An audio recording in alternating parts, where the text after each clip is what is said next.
Hello friends, இன்றைக்கி சிகப்பு முளைக்கீரை வாங்கி க்ளீன் பண்ணி வச்சுருக்கேன். அதுக்கு போடுறதுக்கு சின்ன வெங்காயமும் பச்சை மிளகாவும், சின்ன வெங்காயம் கொஞ்சம் நிறையவே கட் பண்ணி வச்சுருந்தேன். இதுக்கு நல்லாயிருக்கும் கீரைக்கு போடுறதுக்கு. ஒரு கடாயில் எண்ணெய் விட்டுருக்கேன். எண்ணெய் சூடானதும் காஞ்ச மிளகாய், கடுகு, உளுத்தம்பருப்பு போட்டு தாளிச்சிக்கலாம். அது பொரிஞ்சோன்னே வெங்காயம், பச்சை மிளகாய் எல்லாத்தையும் போட்டு நல்லா வதங்கினோன்னே நம்ம கழுவி வச்சுருக்க கீரையும் அது கூட போட்டு தேவையான அளவு தண்ணி விட்டு ஒரு கொதி வந்தோன்னே உப்பு போட்டுட்டு நம்ம வேக வச்சுக்கலாம். இதுக்கிடையில் துவரம்பருப்பை வேக வச்சுருந்தேன். அந்த பருப்பில் ஒரு ஸ்பூன் எடுத்து போட்டுட்டு எல்லாமே தண்ணியெல்லாம் சுண்டினோன்னே தேங்காவையும் போட்டு நல்லா வதக்கிக்கலாம்.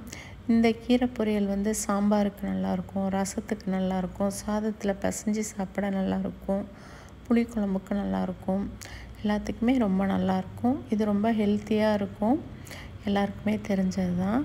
துவரம்பருப்பையும் வேக வச்சுட்டேன். இது கீரை வெந்து வரங்காட்டியும் துவரம்பருப்பும் வந்துருச்சு. அதுலேருந்து பருப்பை எடுத்து போட்டுட்டு எல்லாமே தண்ணியெல்லாம் சுண்டி நல்லா மிக்ஸ் பண்ணோன்னே தேவையான அளவு தேங்காய் துருவலையும் போட்டு இறக்கிக்கலாம். அன்றைக்கி வெறும் பருப்பு தான் நான் சாதத்துக்கு வச்சுருந்தேன். வெறும் பருப்பு, கொஞ்சமாக வெந்தயம் போட்டு கொஞ்சமாக ஜீரகம் போட்டு வேக வச்சுருந்தேன்.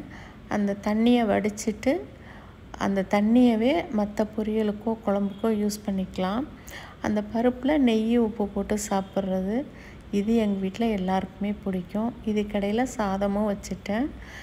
அவரைக்காய், குழம்பு பவுடர், உப்பு, மஞ்சத்தூள், தண்ணி விட்டு ஒரு 2 விசில் விட்டு எடுத்துக்கலாம். அவரைக்காய்க்கு குழம்பு பவுட்ரு போடுறப்ப ரொம்ப நல்லாயிருக்கும். நான் அந்த பருப்பு தண்ணியே ஊற்றியிருந்தேன். 2 விசில் விட்டு எடுத்துக்கலாம்.